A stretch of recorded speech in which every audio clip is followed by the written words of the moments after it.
Hello everyone, it's great to see you again. Welcome to Chapter 4, Section 3 of the online video course Chinese Traditional Culture and Spiritual Healing. My name is James, a teacher at Guangdong University of Foreign Studies. Professor, how does Zhuangzi propose we achieve happiness?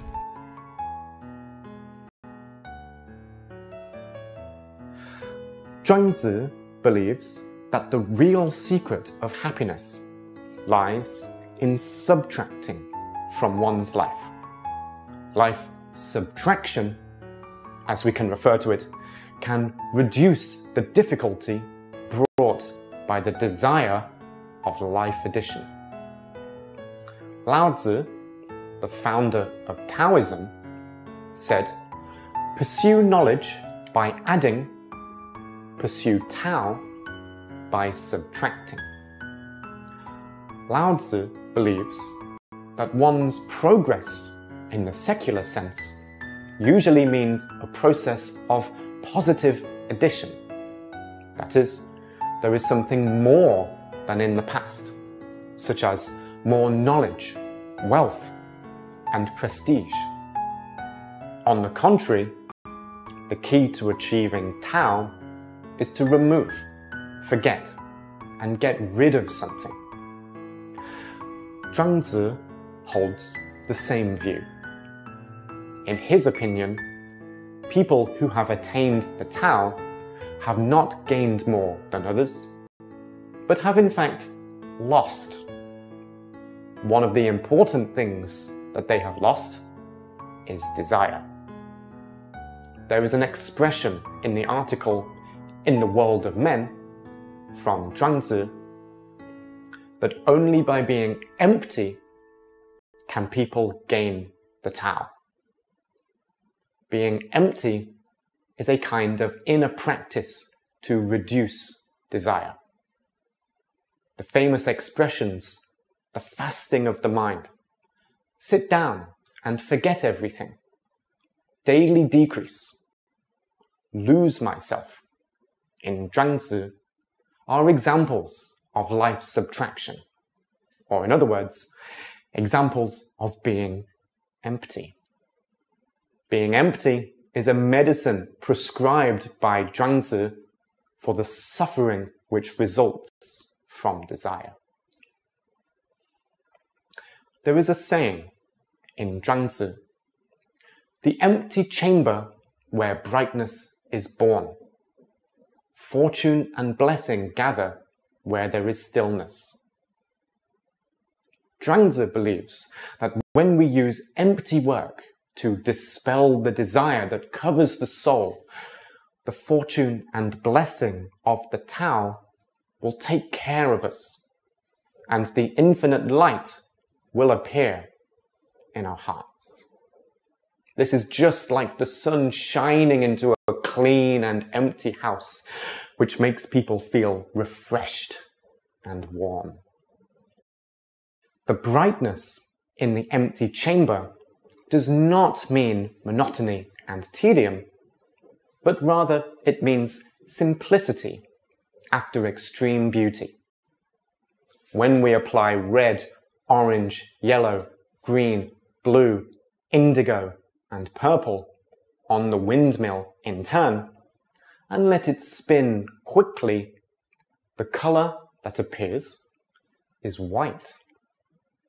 Therefore, white is the most abundant color. Ancient Chinese culture paid attention to leaving blank spaces in artwork.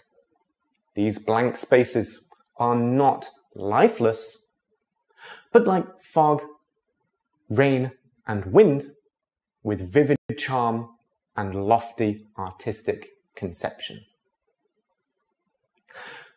Zhuangzi believes that we should not let our desires blind our hearts and mistakenly consider fulfilling desires as the whole meaning of life. We should understand that in addition to chasing fame and fortune, there are many other pleasures in life. Chasing desire in life too fast will make us too late to enjoy the fruit of life. The human mind, loaded with too many desires, will make us unaware of simple happiness.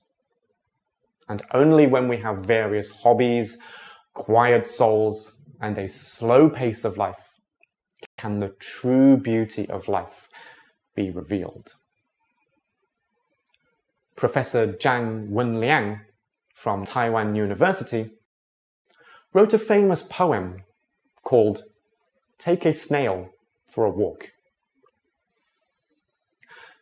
God told me to take a snail for a walk, which I did. I couldn't walk too fast, as the snail was doing its best, each time inching a bit. I urged, yelled, and scolded it. The snail gave me a sorry look, as if it had used all its might. I dragged, pulled, and even thought of kicking it. But sweating and panting, the injured snail used all its effort and kept moving on. Why did God ask me to walk a snail? It's odd. God, why? Heavenly silence gave no detail. Ah, maybe God is going to catch snails. Okay, I let it go. Since God left us alone, why should I care? On crawled the snail, followed by sulky me, wanting to cry. But I sniffed the fragrance of flowers and discovered a garden there lie. I felt the breeze blowing. It turned out that the wind at night was so gentle.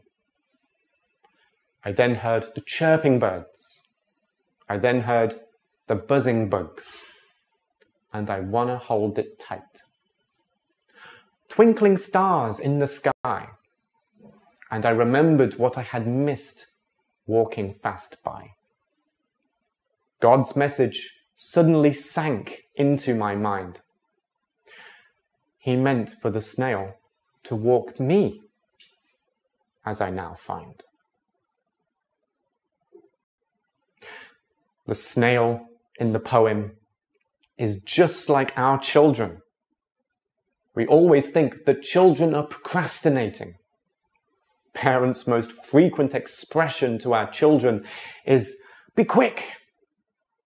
But instead of children being too slow, perhaps it is true that we are too fast. Sometimes we envy children because it is so easy for them to be happy. Why are children so happy? Because their hearts are not filled with endless desires of chasing fame and fortune. There is room instead for true happiness to appear. Children can be surprised by discovering the 5-pointed star in the core part of the apple that is cut horizontally. They have great fun watching ants moving, picking up falling leaves on the ground, stepping in muddy puddles, and playing in the mud. Children's hobbies are more extensive than ours, and their scope for feeling happy is much greater than ours. This is a gift from God. In fact, this gift is given to every one of us, but we adults are blinded by the strong desire for fame and wealth and have lost this gift. Zhuangzi said, "The expansion of desire will take life far away from itself and thus cause harm to life. There is a passage in Zhuangzi's Heaven and Earth that is worthy of pondering. Namely, that there are 5 conditions under which our innate nature is lost. First, when the 5 colours confuse the eye and cause the eyesight to be unclear. Second, when the 5 notes confuse the ear and cause the hearing to be unclear. Third, when the 5 odours stimulate the nose and produce weariness and congestion in the nose. Fourth, when the 5 flavours dull the mouth, causing the sense of taste to be impaired. Fifth, when the desire to give and take unsettles the mind and makes us flippant and restless. These 5 are all dangers to life. I will talk about the points that touch me most. The first is the 5 notes confuse the ear and cause the hearing to be unclear. We are so desensitized by the constant stimulation of fast-paced and heavy pop music that we can no longer hear the beautiful symphony of nature. Have you ever noticed the sound of the wind blowing? Haruki Murakami has a novel named Hear the Wind Sing, which is so beautiful. Have you noticed the sound of gurgling water, falling leaves, chirping birds and insects? These are the real sounds of nature, but most of us don't pay attention because our hearing has been destroyed by music that is too overbearing and lustful. Next, the 5 flavours dull the mouth, causing the sense of taste to be impaired. I would like to share with you an analogy from Professor Wang Yan, which helped to deepen my understanding of this. Born in Hunan province, she naturally grew up eating Hunan cuisine, which is known for its rich and spicy flavours. After she came to Guangdong, she was uncomfortable with Cantonese cuisine because of its light and relatively bland taste. But in reality, Cantonese cuisine is more natural and nutritious by retaining the original taste of the ingredients to the greatest extent. However, it doesn't arouse her interest because her concept of taste is destroyed by foods that are too lustful and overpowering. Finally, is the claim that the desire to give and take likes and dislikes unsettles the mind and makes us flippant and restless.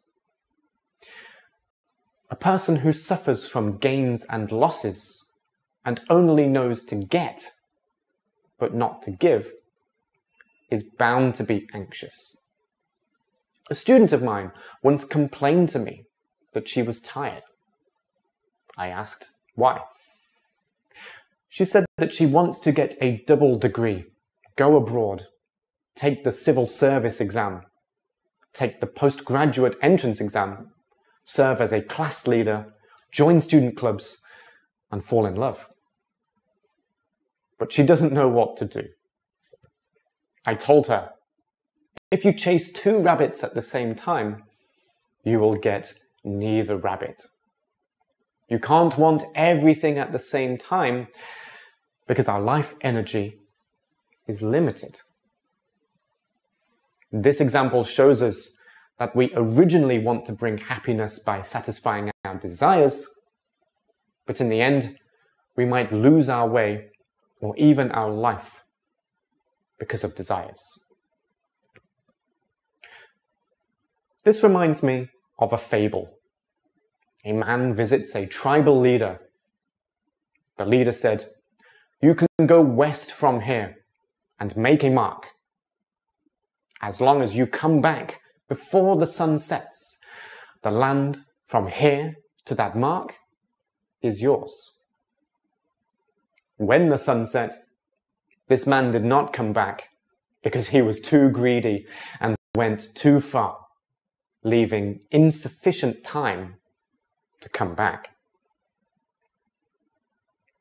On the journey of chasing desire, we often forget why we set out on it.